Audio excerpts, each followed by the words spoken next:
At once. Everybody at once.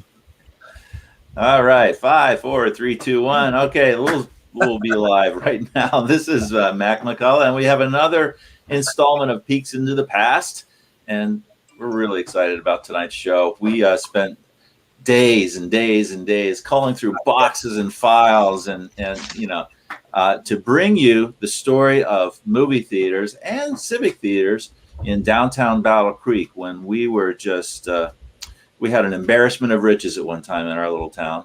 And here to share the stories with me is the intrepid historian Kurt Thornton, illustrator. He's there with his robot and his and other things. Go there. Like Woody there too. And also with us tonight, WBCK's very own Tim Collins, and also an active member of the local thespian organizations and civic theaters. We got our architect, Randy Case, always a regular with us and talking about the buildings that we feature and the efforts to save them and to lament some of those that are past. Emily Powell, who is the education outreach manager for Kingdom Museum. Yeah. And we just bring her on because she's dang fun. And I still wonder. No, but you have a lot of insights about our history. And I'm just excited as heck to bring in John Sherwood. John Sherwood quit on me a couple of times when he worked for me at the Battle Creek Enquirer, but I don't hold it against him. And John was a longtime editor and reporter, and also very active in theater. And a lot of the folks watching this will remember him from all his performances there. So thank you all for joining us. And you can all speak now. Thank you, Mac. Yeah, nice. Okay. I want to This point is out that exciting. Mac is one of the best bosses I've ever had. Why, thank you. He's not paying me for tonight's performance. So. Not at all. That's funny. Oh, you're not getting paid? Oh, that's awkward. So let's just jump right in. We have a great PowerPoint. We have about 90 slides, and I know how much people love our slides and our photos. And again, peeks into the past, and hopefully that'll jump right up there and everybody can see it. And we're going to go, and I'll get that little banner off of my face because I know you all want to see me. But peeks into the past, we had some theories about this image on the cover slide, but we have no idea what it is. So if anybody isn't that John Sherwood? Yes, I'm the third from the left. I see your resemblance. Yes. I thought Tim Collins was in the middle there with that's what I thought too. What? But if anybody has some, I thought that was the one with the dress on the right.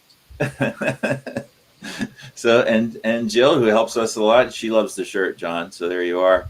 But if anybody has any ideas, please put your comments into your Facebook chat or your YouTube chat, and we're just going to jump right in and talk about. Kurt did this wonderful map of all the theaters that we had downtown at various times, sometimes one building in the same. And so it just kind of begs the question, why did we have so many theaters? Who wants to jump in on that? I think Emily. I'm going to pick on Emily. Well, I would like to start by saying this is a very timely topic because given the pandemic this last year and a half, one of the industries most hard hit were theaters. People not being able to leave lockdown, go to these places. So I'm glad that we are talking about this. There's certainly a time when we had a lot of them and we don't any longer. So why is that? And could the current pandemic be another catalyst for a loss of other theaters, not only in our community, but across the country, really? So that's a great question, Mac. Look at all of these theaters, some turning into others. And of course, we're looking over quite a few decades here. But there was a time in Battle Creek where we had a lot of entrepreneurs that had the capital, and we had a burgeoning, socioeconomic class. People could afford more entertainment that could have something to do with it. Yeah. Well, we had three institutions that brought in a whole lot of people. You know, one was Camp Custer in the First War, and then we had the Battle Creek Sanitarium actually before and after that, and then we had Percy Jones Army Hospital, and so people from all over the world came and they wanted to be entertained. Yeah. So, and you know, as long as there's been movies, the first movie played when? Kurt, do you have that off the top of your head? I'm looking, it says 1901. The first movie was shown in the back of a bicycle store owned by a Mr. Mills. And they said there were only 4 people there watching it, and they could barely even see what was moving on the screen, but they were pretty excited about it. And one was a reporter from the Moon Journal who was excited about that new medium. So shortly after that, I'm trying to think there was another movie theater opened, and I'm trying to look for anyhow, another movie theater opened. And the real catalyst, I would say, was, just to throw out a date, it was when Edison invented the kinetoscope in 1889, and that was kind of the apparatus that allowed us to do these like little peep shows, if you will. So I do know that the first Nickelodeon had opened in 1905. So right after, Kurt, you said like that first movie, the first Nickelodeon, which of course, you know, those were the 5 cent, the 5-cent admissions but they were like real short motion picture, real short movies. I found an article in the Battle Creek Daily Moon, August 23rd, 1905. Manager Butterfield of the Bijou Theater, and that's, of course, Colonel Butterfield, spent the Monday in Chicago looking after bookings and several of the important improvements of his theater. He had purchased one of Edison's latest projecting kinetoscopes. Exactly. And has made arrangements with Eugene Klein to be furnished with 1,500 feet of the very latest films. Wow. He engaged Professor Fred Otterbach to manipulate the pictures. For the opening bill, he is selected 2 very clever comedy pictures entitled How Jones Lost His Role and The Wedding. That sounds fascinating. August 1905, you know, Colonel Butterfield. I know that when we purchased our building, we were doing rehab on it, and it was 1984. We had an elderly lady come up, and she was helped along by her grandson or something or other. And she came in and wanted to look at number 38, East Michigan. And it's a long space with a hardwood floor and a tin ceiling.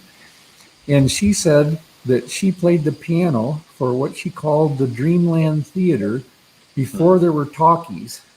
And she said that she played the piano in there. She just wanted to see what it looked like. And it was still fairly similar because, you know, the space that we had, we kind of left it open. But it doesn't seem, that was not some kind of an official thing that we know of, but she just kind of came in and talked about it. Well, the paper I have says it was the Vaudette Theater was the first actual theater in Battle Creek. It was called the Vaudette. It was right next to the Clifton Hotel, which would be right near you. Oh, okay. So then that eventually became the Dreamland Theater. Yep. Oh, and unfortunately, that's not one of the theaters that we have a photo of or any images of. But it wasn't like an official theater that I know of. It's kind of like they just kind of had a big space, so they brought in a screen and projected a movie on it, and that was kind of it. I love that you brought up talkies, though, because that's a reminder that these early films, you know, prior to the 1920s, there was no sound, right? These were just like very short clips.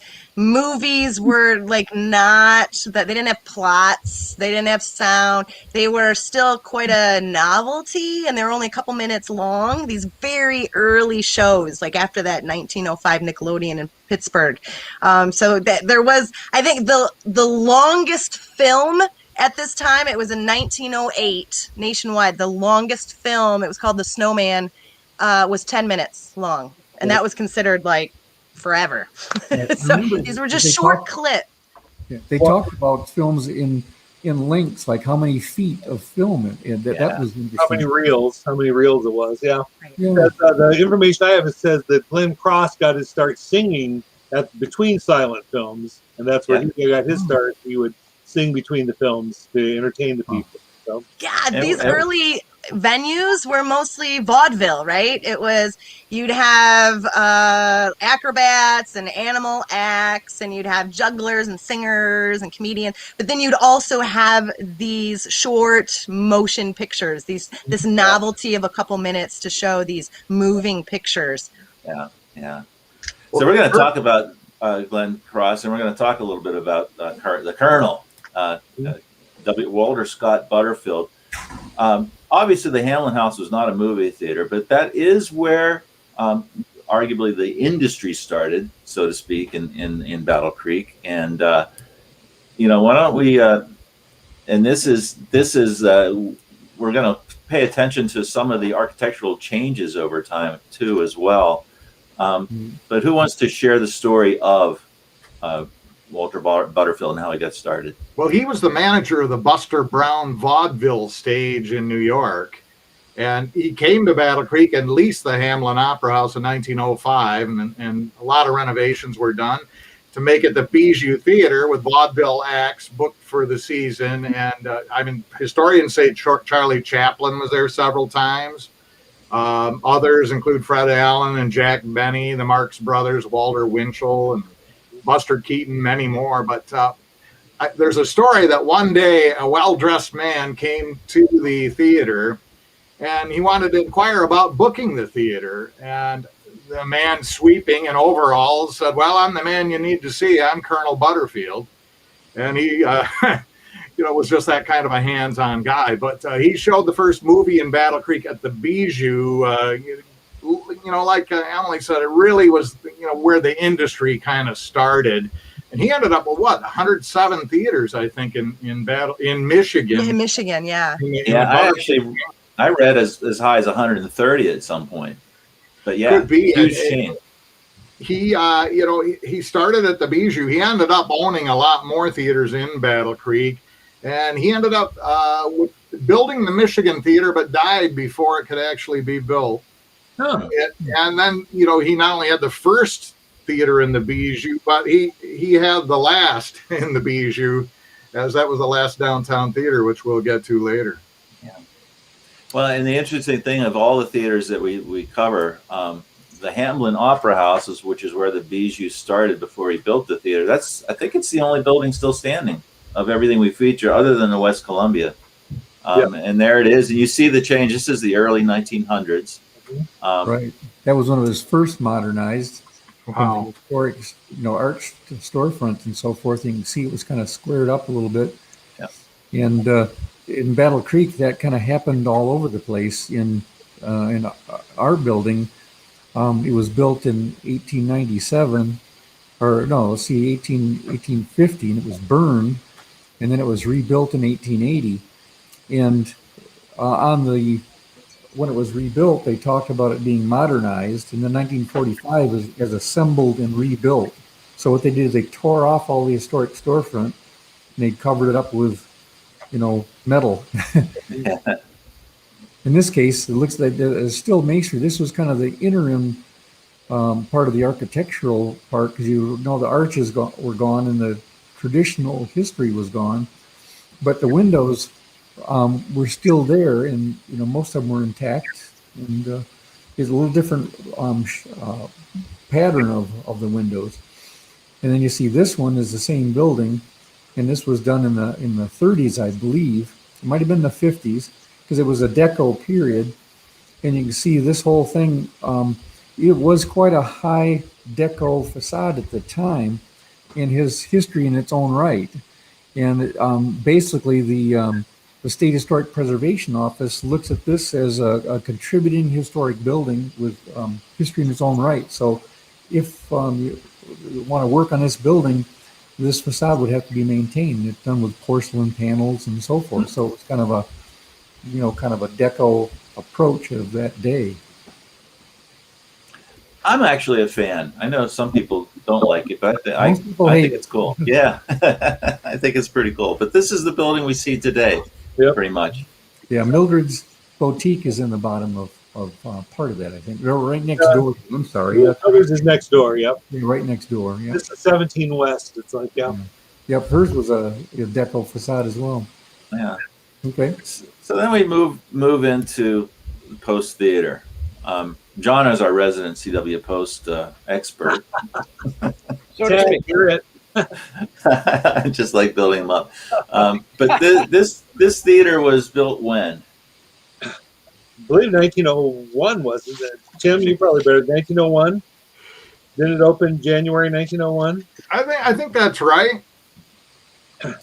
And this No, was I'm sorry, January 14th, 1902. 1902. Okay, then yeah, this was part of CW Post buildings downtown, where you had the Post Tavern, the Post Building, and then the Post Theater, which I just thought was odd. The years later, they built the hotel across the street, the Stover Hotel, the Kellogg Arena, and the shopping area across the street. And then toward the And this was Am I still the only one who can claim to actually have been in the Post Tavern? I got to be in it. Oh, okay. Then there were two of us. Yep. I got to see a hole in the ground where it used to be when I first. They tore it down right after I ate there, and I don't want to take that as a sign of anything.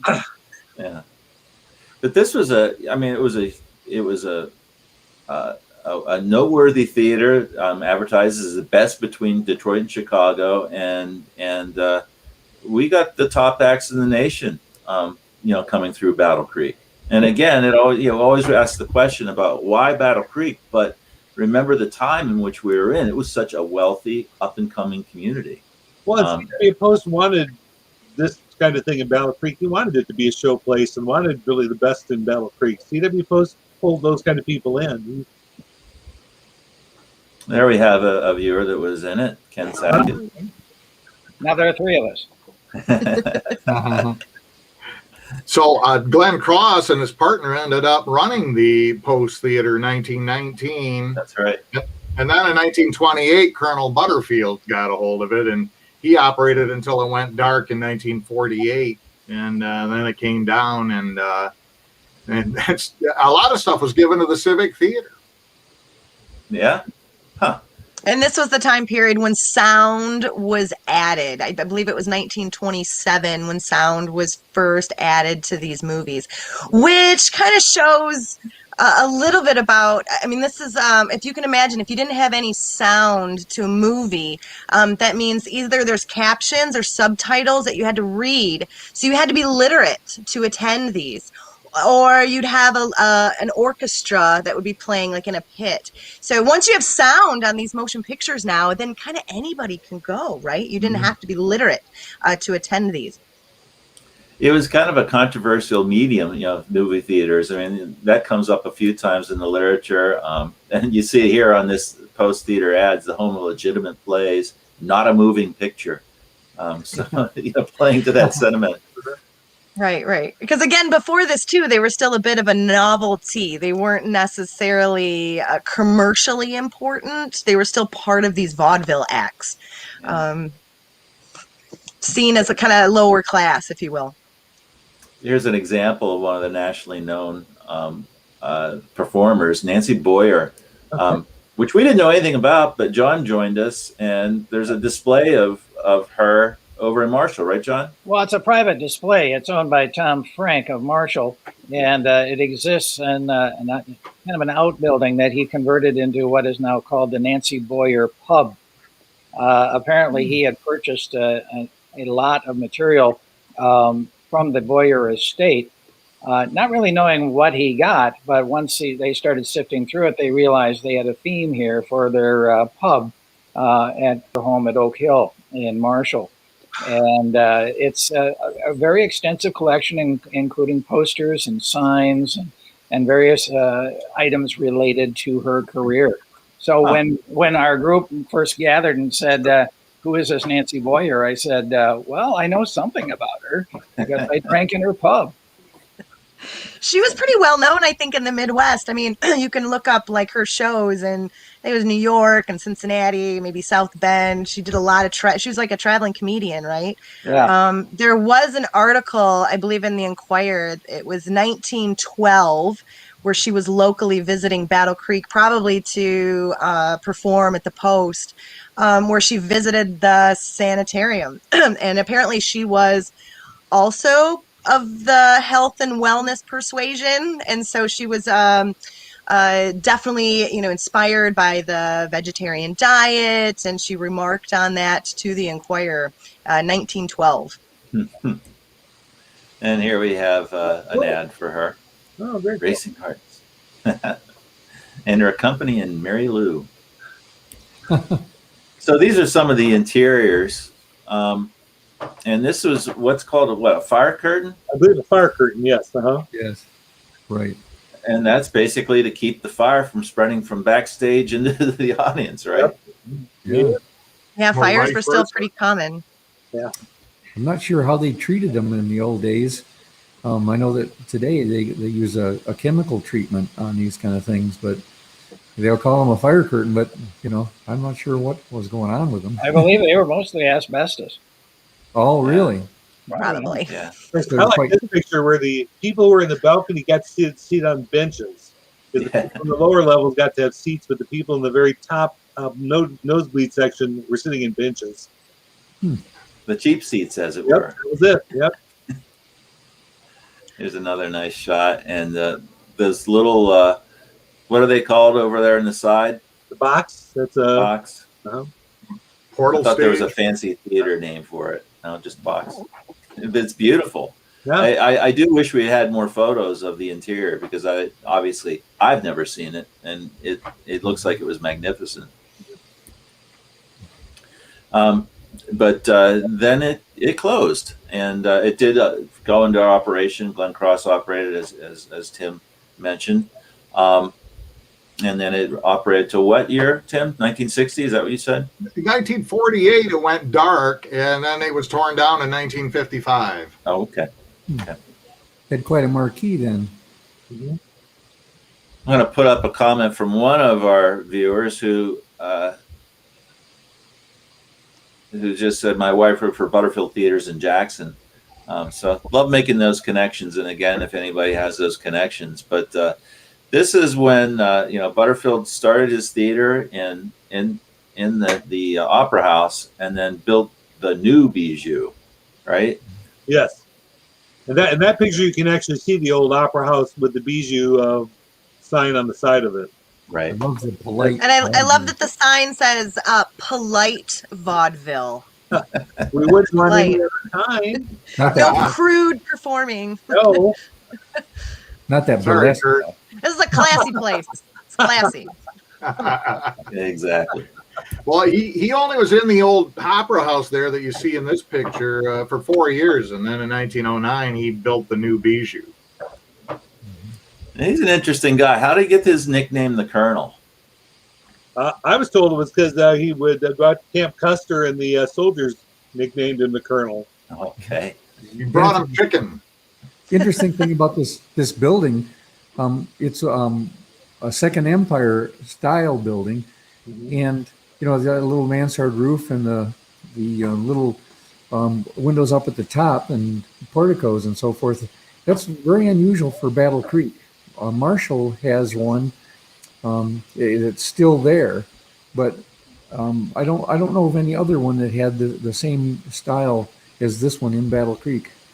And it's too bad we lost it. It even had monochrome and the shingles and everything else. Randy, are you talking about the Eagle Opera House in Marshall? Yeah, well, the one that's we just finished putting an elevator on it. I just draw a blank. That's the one. It's East the End old Valley, Eagle. the Wagner Yeah. block. Yeah. Yes, correct. That's really a great, ornate, beautiful facade. And I'm glad Beautiful. it's Very still similar there. to this photo. Yeah, it is. Only the one in Marshall has a lot of sheet metal at the top, and it's a lot more ornate than this one. But it's the same style.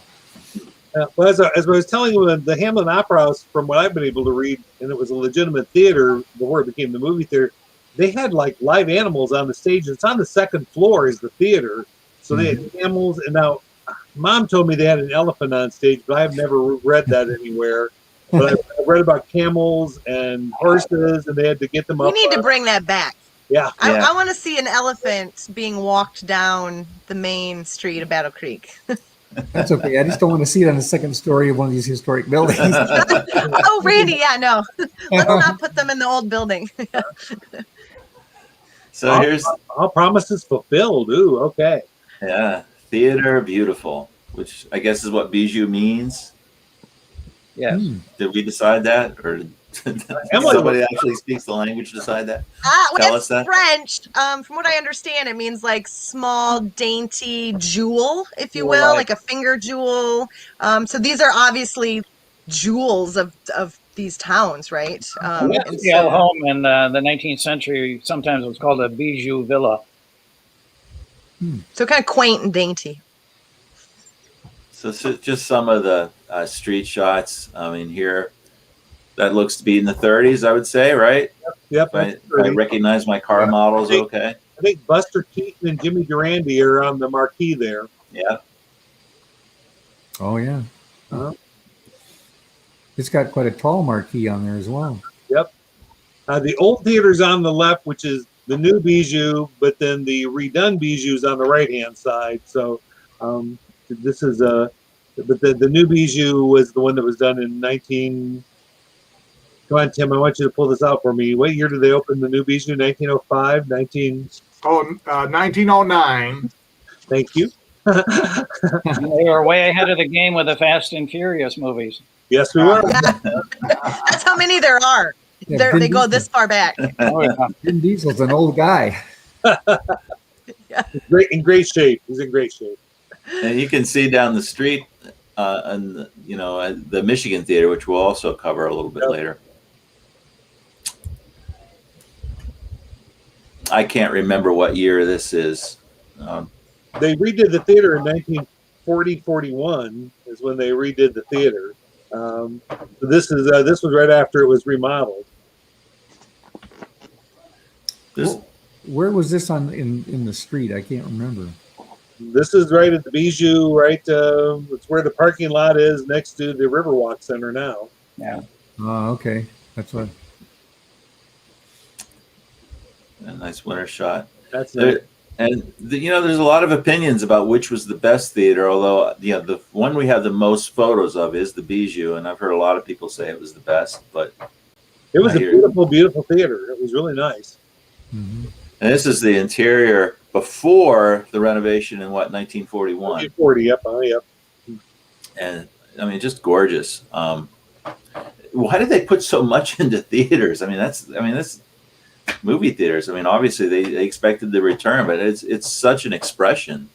Well, this was a vaudeville theater also. This was That's true. This had live entertainment on the stage. This is the Bijou, right? Yeah, Yes, it is. This is the new Bijou. This is the new Bijou, Okay. but not remodeled. This is Not the remodel one. So this There's is the not- remodeled This one. is the remodeled Bijou, the same Yeah. theater remodeled. Yeah, that's the High Deco period, of course, and the light fixtures on the side and so forth are pretty special. And, Yeah, I have some friends that have some of those. oh, They grabbed some. Now, I told the story before. One of my friends in high school worked at the theater, and one of his jobs, because it hadn't been a legitimate theater, it had dressing rooms downstairs in the basement, and his job was each week to go out and put rat poisoning into the dressing rooms. And he said it was a long hallway that went the length of the building, and you opened the doors to the dressing room and took 2 steps down. And he said most of them didn't have lights that worked, so you'd open the door and you'd hear scurrying feet, and you'd throw the rat poison in and shut the door and keep going through. So, Yeah. like I said, It's quite a job. the 1970s. Of course, I've worked in some kitchens like that through college. So I suppose I should tell my story about being seated in the balcony here. yeah, absolutely. And we have the old balcony here.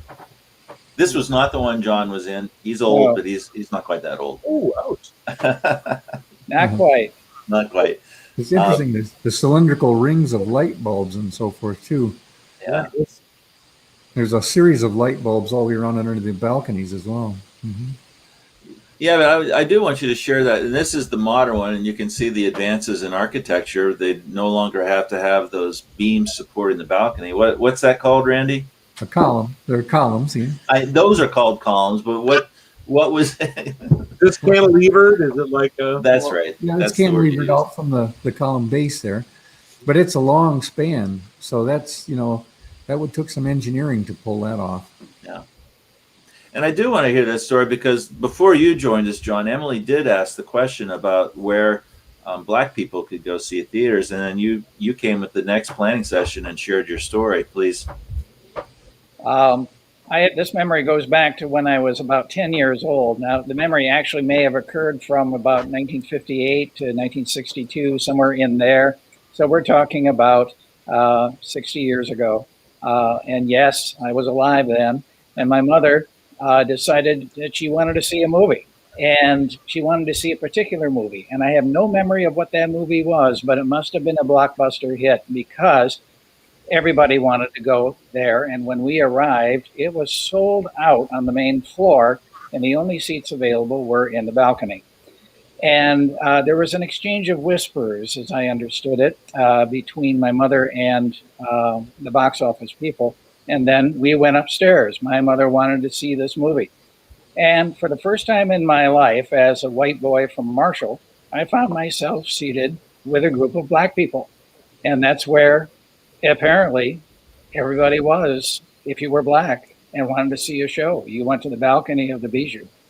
Again, I have no memory of what it was, but it was something along the line of maybe Spartacus or something along that line, some blockbuster coming out around that time. And as I remember, it was a great experience. It was just that I really thought nothing of it. I wanted to see the movie, and yet it was a unique experience for me to enjoy myself among a group of Black people as being the only young white guy up there, as far as I can tell. And it was an eye-opening experience, one of the many eye-opening experiences I had in Battle Creek, being from Marshall. But it was a vivid memory for me. Yeah.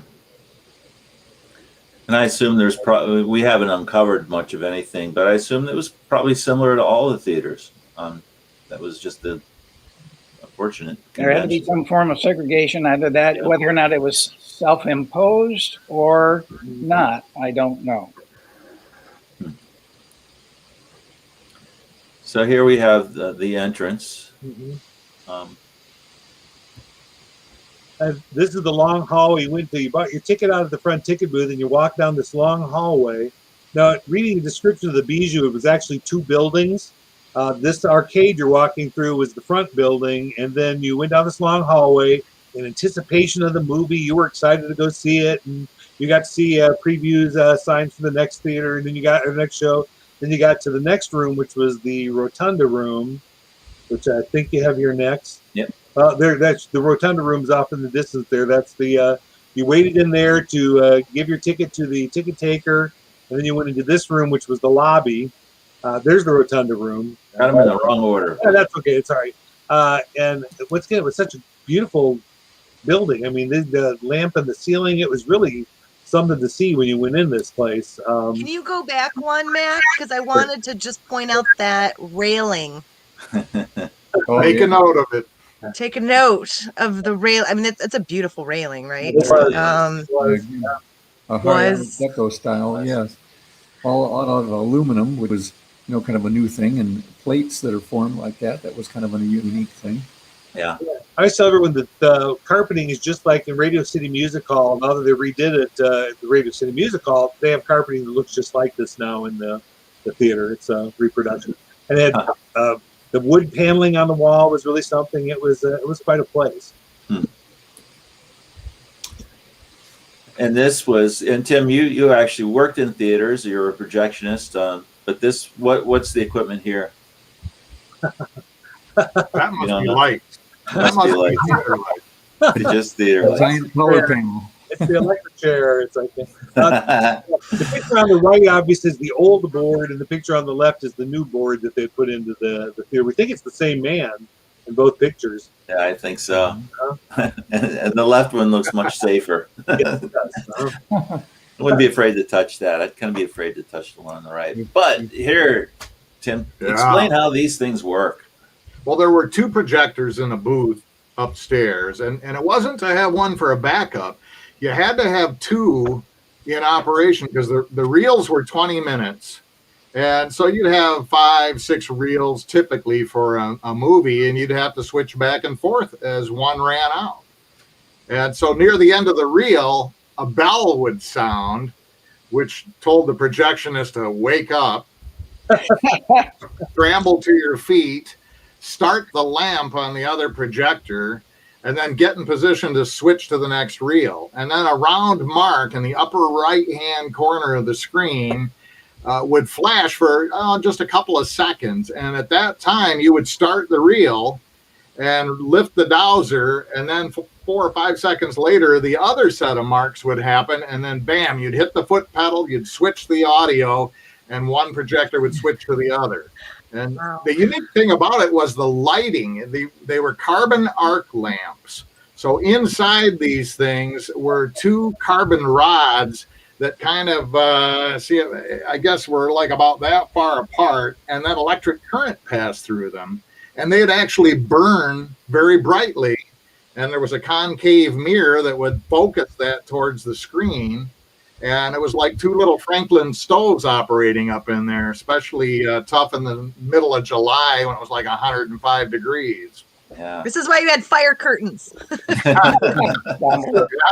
So I Tim, got to see such a thing in operation myself because my uncle used to operate the projectors at the Garden Theater in Marshall back in the 50s. And so I would go up in the booth sometimes with him, and I get to watch him do all the reel changing. Wow. you can see the exhaust pipes come off the top of that to pull the hot air out of there. But Yeah. Tim, I know this wasn't a room you were in, but is that a toilet off on the far left? Oh, I don't know. I guess it could be. We'd have to, Allowed to leave. It does look like one. Yeah, it looks like a little bathroom there. Yeah. You couldn't go anywhere. Can't leave. we would run downstairs, of course, during the show, but sometimes you'd get such a ragged print that you could not leave the booth, and you had to hold your breath the whole movie that it didn't break. Wow. Like some of these, like Star Wars and Raiders of the Lost Ark that were shown, so many times and shipped around, they were just a mess. But it was an interesting job up there. And what happened was they modernized these things in the 80s, and they put all the reels on one big flat platter, and then they used xenon lamps. And so the manager of the theater could just push a button from the lobby and run the movie. In fact, run 6 of them at a time, so the projectionists pretty much were done. Yeah. Huh. Oh, and I love this shot. And you see the Bijou there on the left. This Were is those the 50s. those lights we were looking at? Were those made out of cast iron cylinders or something? Which, the ones that are in this picture? The ones that were just in the picture before us, Oh, because they look like they're very massive. But, I just kind of wonder if they were cast iron or something. I don't know. no. Looking through that little aperture there, it looks like it's cut almost an inch thick. It does. It does So, look thick. well, anyway, I can imagine those things, if they were cast iron, they had to weigh a bit too. Yeah. There's that. This is a good time to remind everybody that there's still only one screen. Like maybe why we had so many theaters. These still only had one screen. We Yeah. didn't see the first multiplex. It's like multi-screen theater until 1963. And Wow. that was in like Kansas City. It had 2. It had 2 screens. So this whole time, this could be another reason why we had so many, because there was enough demand to see multiple shows a week. Well, they would say first run shows would go through like the Bijou, and then after that they might go to one of the other theaters to run a few weeks later. But this is the 1956 Cereal Festival. This is the 100th anniversary, the 50th anniversary of Kellogg's. This was the first longest breakfast day. Wow. And werewolf versus the flying saucers. Hey, UFOs are back in the news. Oh, yeah. Yeah. Actually, they never left, That's true. But now they're in legitimate newspapers. so to speak. Oh, this one, the Battle Creek Zone. Betty Yeah. Hunt, she lived here. Yep. 12 Stone Street. Tell us about her, Tim. Well, she was born in 1921, lived on Stone Street. When she was 2 years old, her father, a railroad foreman, left the family. In fact, he ended up committing suicide 16 years later, just before she got her big break in 1940. And she didn't live in Battle Creek for too long. Raised by a single alcoholic mother, along with her sister. And the girls were singing in the family speakeasy when they were just toddlers. And at age 3, the story goes that Betty Hutton spontaneously broke into song to distract a drunken man who was threatening to beat up her mother at the blind pig that she ran during Prohibition. So she had quite the shady start to life. Wow. Performed around Detroit, went to New York for a second time, and got her break. And, of course, she was in Annie, Get Your Gun in 1950. That was her big one. And, she passed away in 2007. She was 86. Yeah. But she came back to her hometown, and we had a Betty Hutton Day. Just to throw up a few photos there. Yeah, I like the one with William Demarest, who I think of as Uncle Charlie. Tiny, take Tramp out. And on the left, she's performing for a naval base in Hawaii. And then Annie, Get Your Gun. And then the TV show that she was on in, I think, the 50s, 60s, the Betty Hutton Show. So, yeah, it's fun. And then the next slide, John Kitzmiller. This is fascinating. I love learning about John Kitzmiller. He's actually a very famous actor in Europe, lived in Italy, was in like over 40 films. But he was born in Battle Creek. He was born in Battle Creek in 1913. He actually graduated from Battle Creek Central High School. He was part of the chemistry club. He went on to the University of Michigan, actually got a degree in chemical engineering. For all intents and purposes, should have became this fabulous scientist engineer, but he was stationed during the war in Europe and was in Italy. And incidentally, he was playing poker with some of his army buddies in Italy and was discovered by an actor. I believe it was Sophia Loren's husband. We called him Lucky. We called him Lucky when I was growing up. Famous director. But he loved his laugh. They're playing poker and he's laughing. And he's like, I need your laugh for my next movie. And so the rest is history. He went on to do a ton of movies. He was the first Black actor to win at the Cannes Film Festival in 1957, won Best Actor.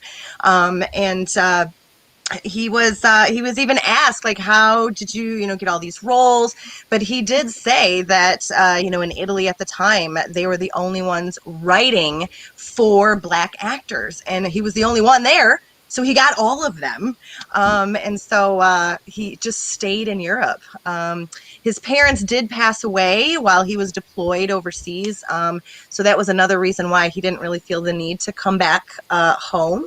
But he was born in Battle Creek, but a very, very famous household name in Europe at the time. But he passed away 1965 and is buried in Rome today. And I didn't come across I did come across his name in appearing in pictures at the Michigan Theater, which we'll talk about later. But he also appeared, he had roles in at least one James Bond film. Yep. Is that right? Yes. Yep. He played Dr. No's Coral, if you remember from Dr. No. He was, right next to, I just blanked out. Who was the Sean Scottish Connery. actor? Connery. James Bond. Sean Connery. Thank you. Goodness. Sean Connery. He Played next to Sean Connery. There's a great picture of the two of them.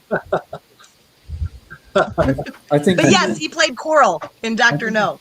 So American audiences are familiar with him. Yeah, this was a nice discovery for me. We did run an article on him in the paper when I was there, but I'd forgotten it. So it was a nice discovery to come across this. That picture of him with the two young children, that was the movie. I can't think of the name of it now. That was the movie he won Best Actor for at Cannes Film Festival. Wow. In 1957. Yeah, where I got the photos, it was all in Italian, so I can't say it anyway. Right. But he was born. He is from Battle Creek. That's very cool. It is cool. Mm-hmm. And so now we're coming to the end of the Bijou. Actually, Kurt, you took this photo, right? No, but I swiped it. Okay. I didn't swipe it for friends. Same but thing. this, You did take it. yeah, well, yes, I did take it. These are two of my friends from high school. They when we were working the ticket booth. Nice bow ties. Both of them been really nice bow ties. But yeah, this was right before the theaters closed. Yeah. Oh, did you give us a name? No, and I can't remember. You just blanked me out. So, nope, Well, no. if you think of it. Okay. I love looking at the price differences. You know, we first talked about those nickelodeons being only 5 cents. This is a big swing up to, $2.50. Yeah. Yeah, it's a lot of money. Yeah. And then it was. Mhm. I mean, you could get a gallon of gas for less than $1 then. Less than 50 cents then. So, and this was the last feature, right? Yep. And you see the ugly claw coming down and taking it down. What was it tore down for? Do you remember that? Just because it was empty. Just old and Yeah, empty no, and derelict. What they could do with it? I know the city Well, manager. there had been a fire. There had been a fire just before. Okay. Because the city manager told us that there was never going to be movies in downtown Battle Creek ever again, so why keep the theater? It's tough at this time, like I mentioned, in 1963 when you started seeing multiplexes. If these theaters weren't equipped or able to renovate to have multiple screens, they were just no longer able to sustain themselves. Well, and people were uncomfortable coming downtown. I'm sorry, people were uncomfortable coming downtown. That's my mother, Frances Thornton. We went down and went through the theater shortly before they demolished the place. But yeah. And this was your mom, right? Yeah, that was my mom. And that's the handrail that we saw in the earlier picture. There's that handrail. Yeah. Yes. Next to his mom in the last picture, yeah. Yeah. This is 1984. Yep. A lot of bricks. As sad as that picture is, I love seeing, the building. Whoever took the picture was beautiful. The Milton behind it kind of rising up. Yeah. Great cool. shot. Yeah, sometimes I do good pictures. Yeah. Thank goodness that you take all these pictures, or we wouldn't have them. Yep. Yeah. So then we move into the other chain, I would say, but it was a local chain, the Legitimate Theater Corp. I'm not aware of them owning theaters outside of Battle Creek, but illegitimate theater corp. We get to that later. Yeah. This is the Queen Theater, and this is where Glenn Cross, who is the young man on the right, as you're looking at the screen, would perform with his rich baritone voice, which was very popular, and his big break into the business. Who wants to share a little more about Glenn? Tim. Well, and this is his partner, I think, with him there, Mr. Lip. That's Harvey Lip. I wasn't sure. I believe it is, and so they kind of got. I think they had an interest in the Princess, but then that became the Queen, which is what this is, and then they tore that thing down and built the Strand in its place. But he ended up owning, I think, the Queen, the Rex, the Regent, I believe, and like you said, he had quite the chain. Yeah. And then he leased them all to Butterfield, and I think that was 1928. And the only one he had left was the Rex. Right. It was interesting in that picture. They gave a palm away free at each performance. And, yeah. and on the left side, the commentary is about the movie theater was interesting as well. Yeah. Wanna So go there's back? Go ahead, Randy. I'm sorry. Let's go back a second. Look at that last Sure. picture. Okay, yeah. See, high class, and it looks like moving pictures. Probably, yeah. Yeah, can you imagine giving a palm away to each person that comes into performance, and they got to hold it in the seat or whatever? Maybe they only give out palm leaves. It's very exotic. Maybe they only give out palm leaves. There was an article in the newspaper in 1909, and so this is like almost 10 years before the pandemic, and it said the Queen Theater advertises that it is the health theater because it's disinfected every day. And of course, Battle Creek had been known as the health city because of the sanitarium and healthy cereal products. So this was their hook, so to speak. It was the cleanest theater in town. Also air conditioned. I think it was the next one, the next picture over. It had mentioned having AC, Yeah, ventilated and cooled by electric which is still an exhaust system. incentive today. You know, if we've ever wanted to like get out and get some cool air, Yeah, Oh yeah. it's always probably nice at to the sit in air sand, that conditioning. was something that they were talking about in The Cure, you know, all the ventilation and all the cleanliness. So it's very interesting. So there you see in that little inset at the time, at least, the theaters that they were operating. That's Harvey Lip, inset in the article by Ross Collar, and the photo of Glenn Cross there. The Rex, which they owned also. It's sort of hard to even see that, but it's I told them the thing that surprised me is it's got sculptures of semi-dressed ladies on both sides of the entrance, which I think of that time period being so straight-laced and stuff. Apparently their artwork was a little more free, but yeah. Well, you know, the ads of the time, they go out of their way to make sure, you know, that people know that they're morally upstanding too. I mean, that's Because there were certainly some that were not, right? exactly. So, We'll talk about some of them some for too. everybody. and I don't know, and I think you showed this picture where it shows where the theater was. It's like because this building is where when I was growing up, it was where Fannie Farmers was on the corner. Okay.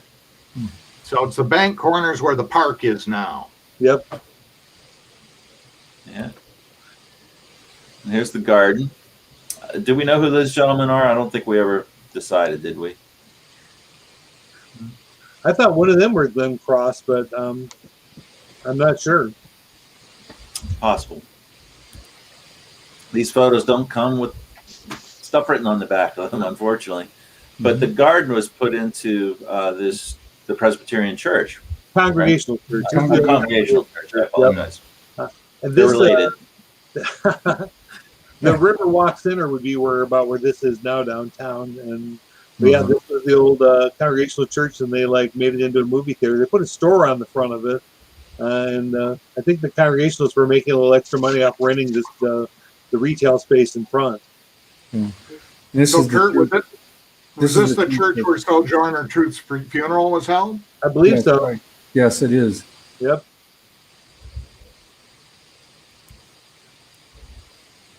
It's just a beautiful theater. This is the interior of it. Yeah,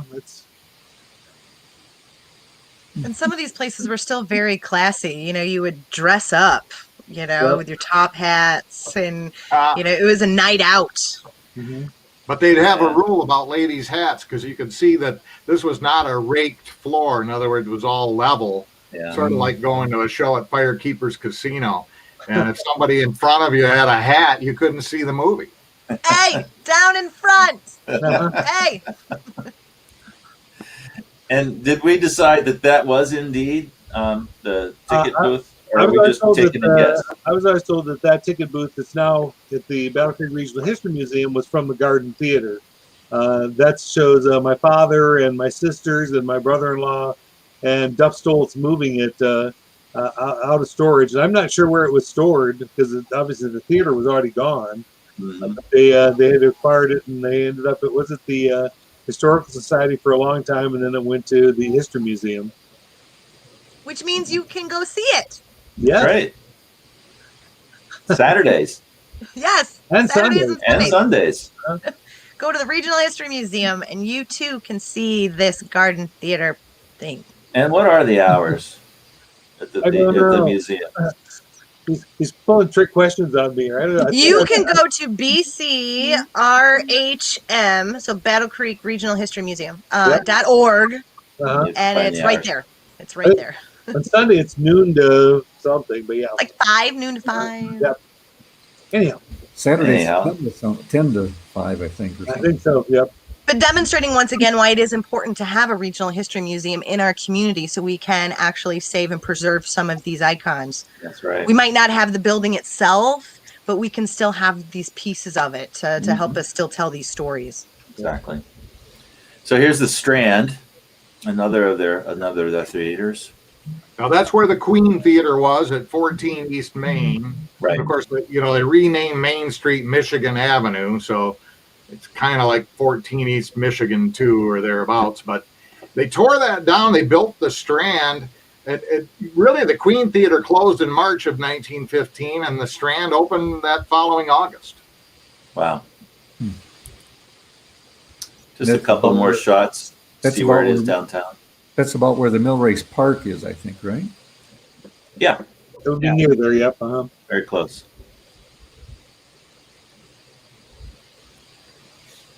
And then the Regent.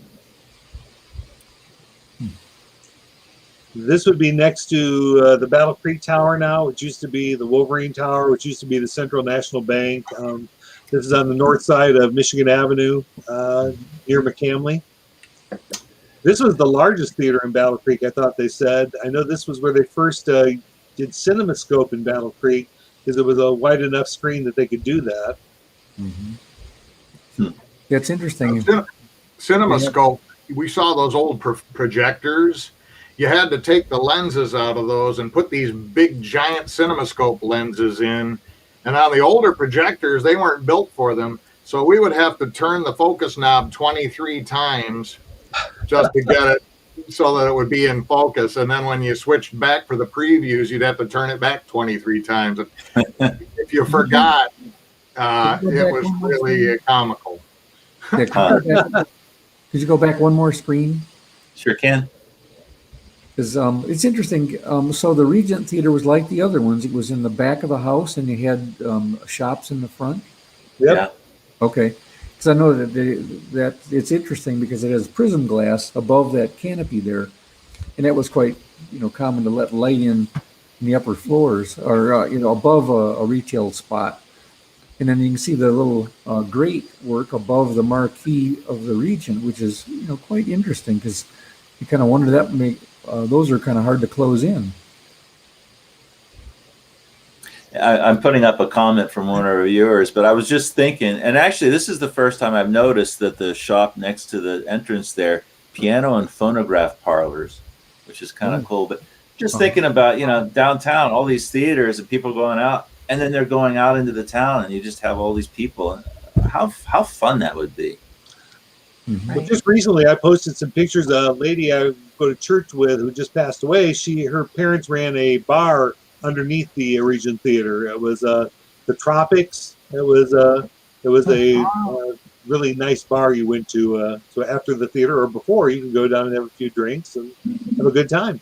And wasn't the Regent considered the largest at the time? Was that the Regent? Yeah. It had like 1,200 seats. Yes. So it was. And at least one of your friends said it was the best theater. Yes. Yep. He said it was the finest theater in Battle Creek. Yeah. And here's a really good shot of our fire engines in Battle Creek. Yeah. There's the elephant. Oh, then we go to the elephant one. Yep. And there's the elephant. Yes. And Shirley Temple. Shirley Temple. And Captain January. And I just love the wicker seating in the balconies. We should bring this back too. Yeah, absolutely. Be hard to see. So then we move ahead. The Orpheum, the Elite, the Easttown, and Capri. I don't know that we found out a lot about the Orpheum. Does anybody have any Orpheum?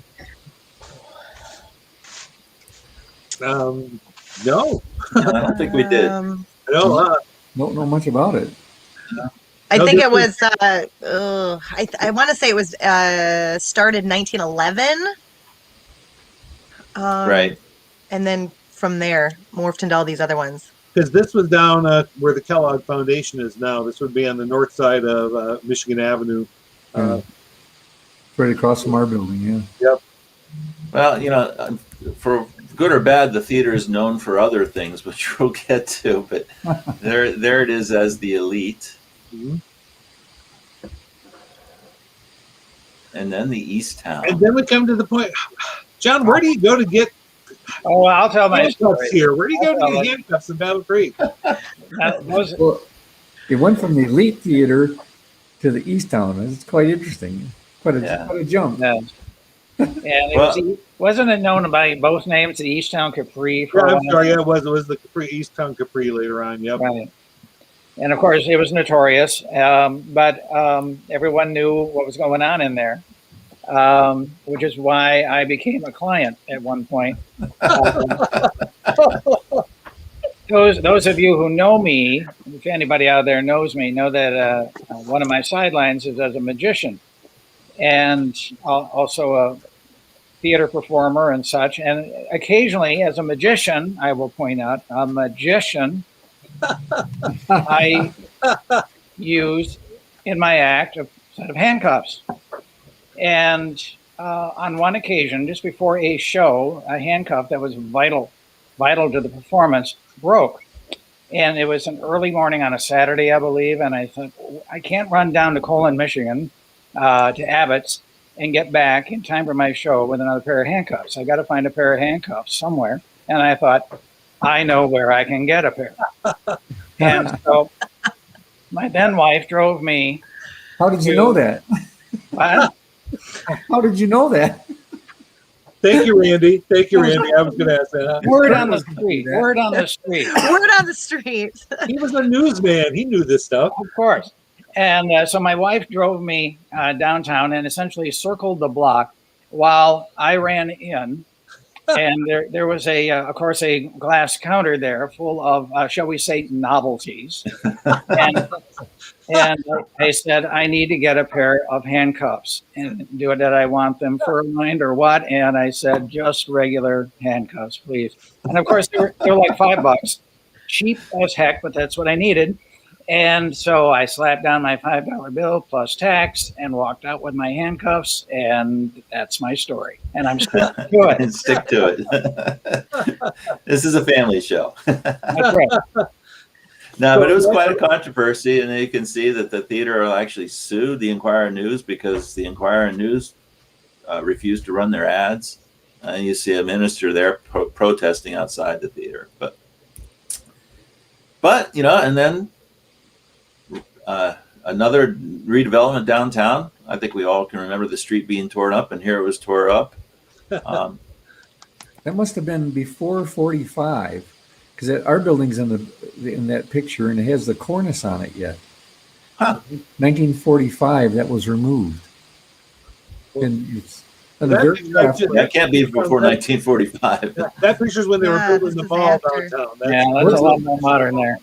Well, it's interesting because 1945, I've got a picture of our building that Parrot Remax owned the building, and they said as assembled and rebuilt in 1945. They got a big arrow on it, and it shows that the cornice was torn off and it was streamlined. So that's interesting.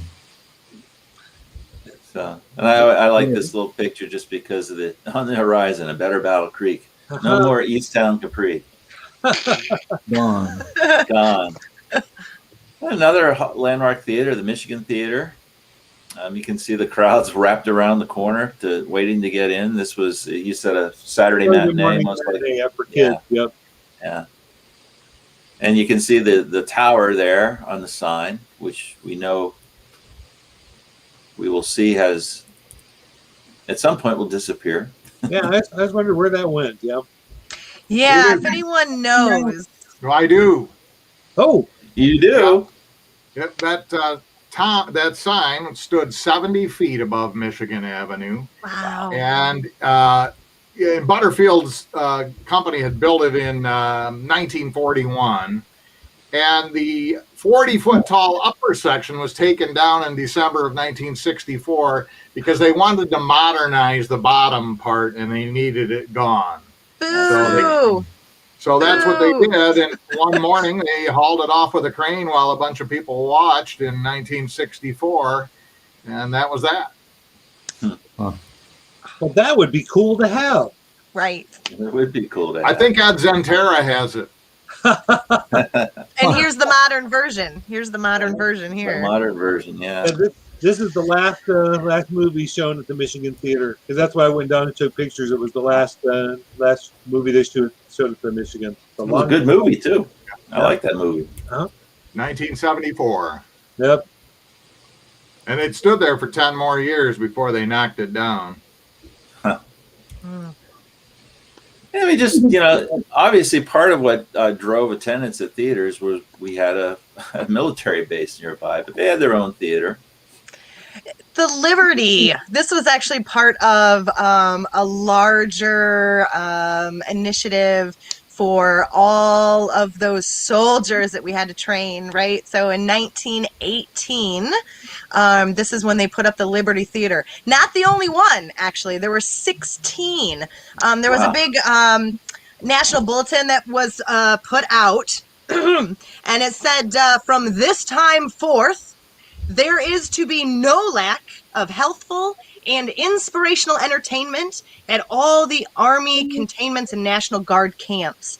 And so they actually put together a commission of a council, an entertainment council. We got to keep all these boys entertained. We had thousands of people coming into Camp Custer, right?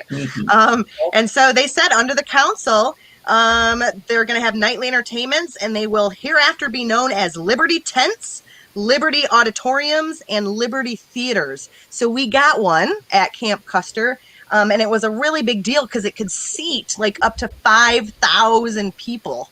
And so they would have music and concerts, bands, but they would also use it for like training lectures.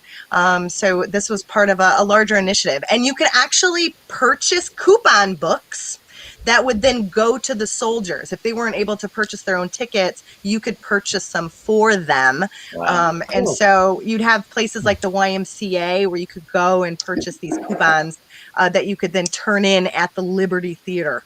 Huh. But these boys would be going, into these other theaters as well. So you can see here, this is a bulletin from Camp Custer.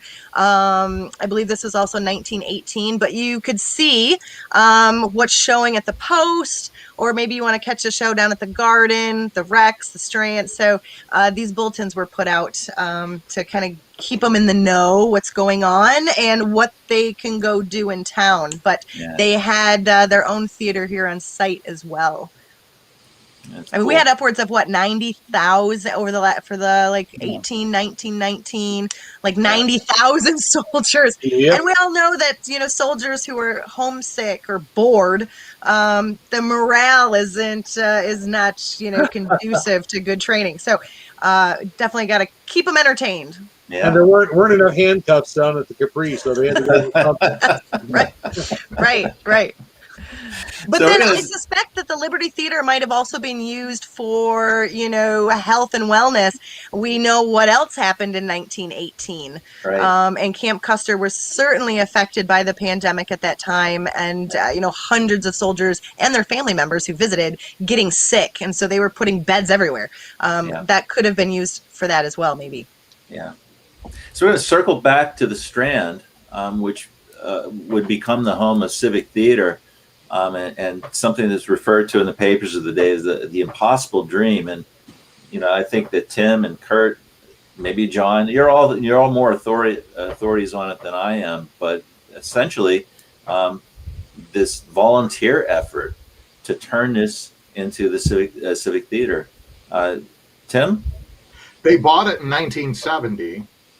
It had been defunct for some time, and it had been some sort of a tabernacle revival church for a few years there in the 60s. But they bought it, and they somehow raised $100,000. Of course, they had some pretty prestigious members of the Battle Creek Civic, Judge Creighton Coleman, who you see there in the middle in the hard hat, and his wife, future Michigan Supreme Court Justice Mary Coleman. They were instrumental in making this project happen. Yeah. And they were also both acting members of the Civic Theater. For instance, the seating in there, they replaced the old Strand seats with some seats that they managed to get from the Studebaker Company in South Bend. Studebaker, and Maida Schwarzkopf had told me this, Studebaker had built a big auditorium for stockholder meetings and such, and then they went out of business. They filed bankruptcy, they closed, and so the Colemans were instrumental in getting those seats from South Bend into our theater here, the former Strand. And it was amazing. They opened it. John, you were there for the opening. You covered it for the paper. I was indeed. I not only covered it, I reviewed the first show, which was Private Lives. And it was a pretty good production, and I enjoyed it. Especially, I love that show. and I thought it was an excellent choice for that.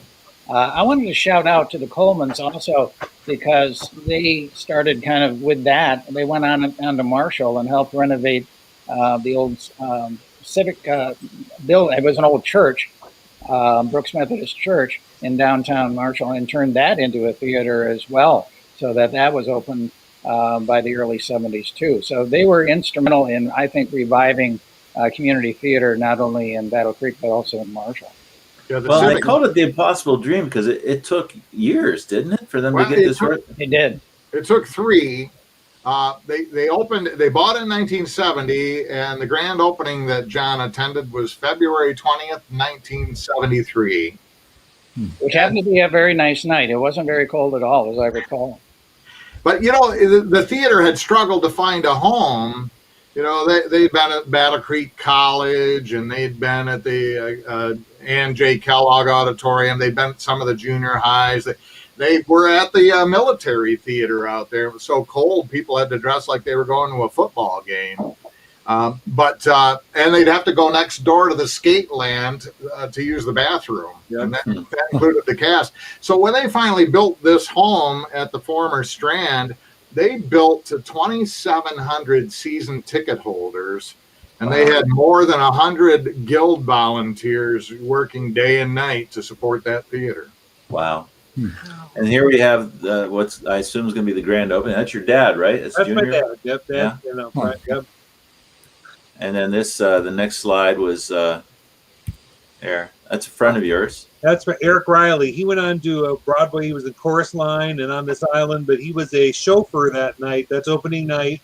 That was a picture I took, which I didn't know how to take pictures at night then, so it's all blurry. But I wanted to be down there for history, so yeah, that was the opening evening. Yep. And there's Milliken. What's her first name? I'm sorry. Helen. That's the opening. That's the governor's wife, for those who don't know. Big deal. And obviously we had well-connected people in Battle Creek to bring that kind of, bring those guests. And who's with them, John?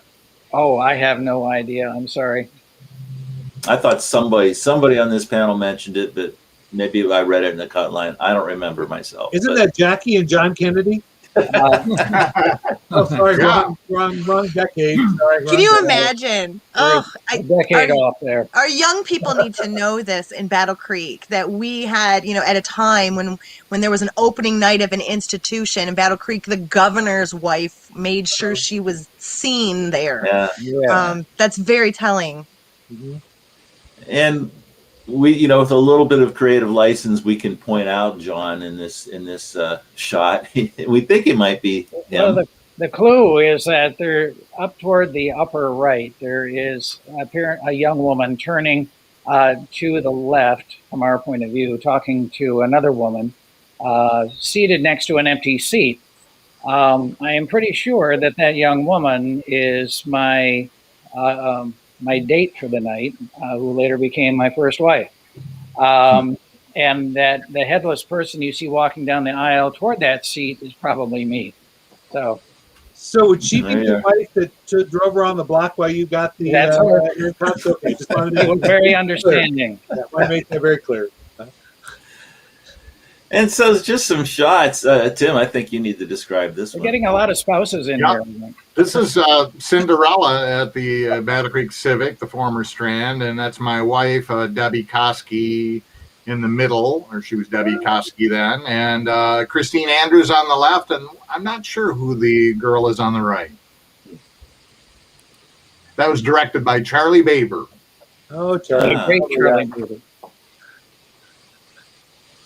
And John, you know these folks, and Tim, you do too, I'm sure. I do not know these folks. No, okay. I couldn't figure this one out. Okay. So much for that. It's a great It fun kind of shot. looks like a production of The Odd Couple gone awry. We We know a the little next bit. one. I do know this one. Max Hardy on the right. Max Hardy on the right as Ali Hakim. I can't say the name, Ali Hakim. On the left is Liz Raz, later Liz Grote. And in the middle is Bill Trupiano, then known as Will Trupiano. I've worked with them both, been on stage with all of them. What show are they doing? That would be Oklahoma. Okay, all right. What are fancy notions? Yeah. Anybody know? Fancy notions. At the Capri, they know. Yeah. Oh. I don't think they're handcuffs, but Oh, They're okay. the furry handcuffs. You can get those. I've heard. and so just some, actually that's the one on the left is at NJ Auditorium. Yep. I just now noticed that. Mhm. And the one on the right, Northwestern Junior High. Yeah. And there it is. Important to note that our schools have been, wonderful auditoriums as well. Yeah. And we won't go into, W.K. Kellogg Auditorium or the theater at KCC, for example. But our schools all have great productions They really do. over the years as well. We did have a reader or a watcher who had a question about W.K. Kellogg Auditorium and whether or not it was ever used for a theater, and the answer is yes. There was occasionally a group that would raise funds to bring in a traveling group, and I reviewed. I have a vivid memory of watching a production of West Side Story at the auditorium that had been brought in. It was a road show, and when it left, I did not mourn. Yeah. Well, the auditorium is also used for the Passport series, right, Emily? Yes, yeah. Kingman Museum just celebrated their 75th anniversary of hosting those Passport to Discovery or travel films, if you will, wildlife films, once known as. And they did, like 6 a year at the Kellogg Auditorium. They're very, very popular back in the 60s and 70s. Yeah. So here we're coming up to the end of the life of this building. And that's the street toward in front of it. That's the Strand. I asked Maida Schwarzkopf what happened. I'm sorry, the Civic Theater. So I'm sorry, go ahead. Maida Schwarzkopf once told me the story of what happened. And she said that the theater was large and old, difficult to maintain for a nonprofit organization. And the way she told it, the city of Battle Creek offered to take possession of the building and then lease it back to the Civic Theater for $1, which they did. And then the next thing you know, progress came along. The Kellogg Foundation built their new headquarters, and those buildings had to be taken down. Yeah. That leads me to a comment, Jim, that a very similar fate occurred with the Civic Center in Marshall that had been revamped. And it was about to be taken over and fall under the wrecking ball when Tom Frank and a group of friends essentially stepped in. It's only been through essentially a community-wide philanthropy, not box office sales, that any theaters have survived in Calhoun County. And it's a far cry from what existed 100 years ago. Yeah. Yeah.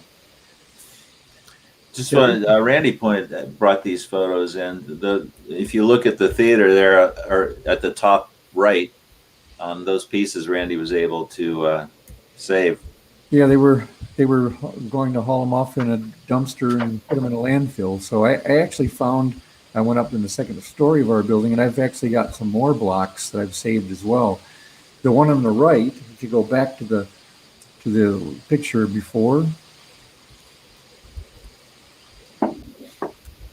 it's those decorative details are just above the columns on the two columns in the center and on the right and the left, and then the large flowers were actually up on the cornice on the very top. Good save. Yep, great save. Well, we tried anyway. Yep. So anyway, there are some more pieces around. I know I promised Kurt. Yes. To come and pick up one. So yes, I will. We have other people if they're interested. We'd like to give them a good home. So we have other pieces. All right. Well, viewers, chime in.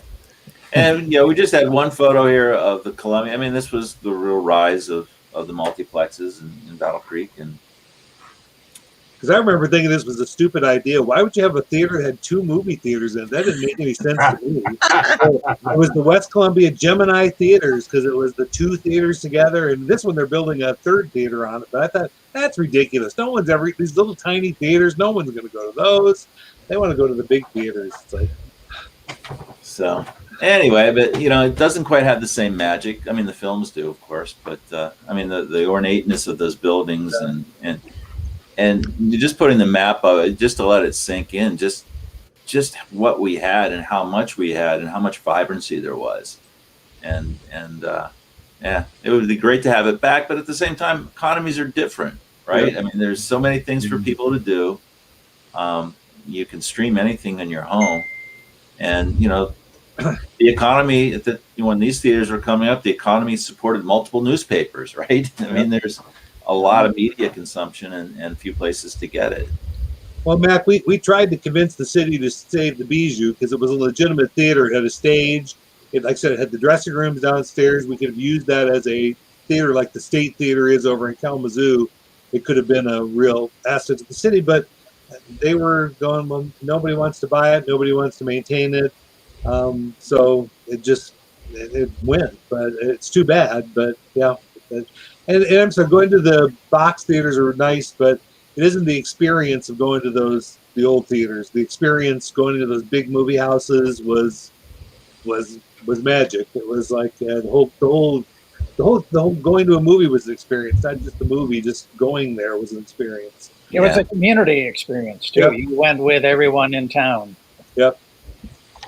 And you remember where you were when these big movies came out, like you had mentioned, like Spartacus, you know, and you can remember when the first Star Wars came out. And I saw the first Star Wars at the Bijou, and I remember walking out the theater going like, "Holy crap! I've never seen a movie like that in my life." It's like, Ben-Hur, for example, that just packed them in whenever that came around. Or Fantasia, people used to love to see that. Yeah. When I was about 5 or 6, I went to the Kalamazoo State Theater, the first movie I really remember, and it was The Sword and the Stone. And every time I go back there, it's all relived. I mean, it's like I was still 6 years old and back there again, and just in awe. Yeah. First for theater, movie I remember going to was the Columbia Theater in Brookville, Pennsylvania. And I was always told that it was the only theater in the country where you entered from behind the screen and walked up the aisle to your seat. But what I saw was Snow White. Oh, so I was very young, so I assume this was a reissue of the not the original. You know, this is probably in the '60s, so that would be reissued. Yeah, that sounds right. I love that John mentioned, though, that these places are not sustainable with ticket sales. They have turned into nonprofits. They have turned into places that they require grants and donors and sponsors. And so it's just something to think about. If there are particular buildings in town that we really want to save, sometimes it takes one person or a group of people to really make it happen. That's what we see in Marshall, for example. The State Theater in Kalamazoo is still here and still thriving, but it takes a group of people that work very hard to keep that sustainable. So I'd love to see more of that in Battle Creek, where we can save some of these buildings. We can do it. We can. We keep proving it, but it takes a lot of work. And some of them have been saved. Yeah. So we just have to, kind of keep up some of that momentum. Well, it's, as always, it's just been a hoot, just been a blast going through all these images and bringing up all these stories, and you all do amazing research, and it's just fun doing this. So thank you so much. I think we're about out of time here. We keep getting longer with these things. Another an hour and 23 minutes. But that's okay. I hope. I want to thank everyone for doing this, but Tim and John, the research you did, you really made this so much better. And Emily, everyone did, but thank you for the work you did. This makes it so much better. Well, and the magnificent photos that you find, Kurt, that's what really makes it special, because that really paints a picture in your mind. Yeah, well, and Mac, also for you putting this together in an orderly fashion. Yep.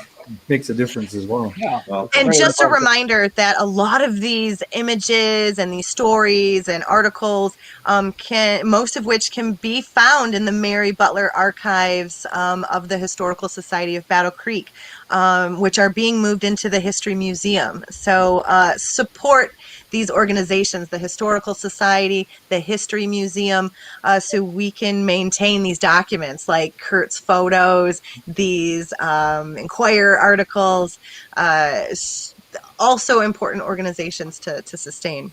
yep. Don't throw anything away until we see it. Look behind me. I don't. All right. Well, thanks everybody. Thanks for watching. A lot of great comments, a lot of viewers. We really appreciate it.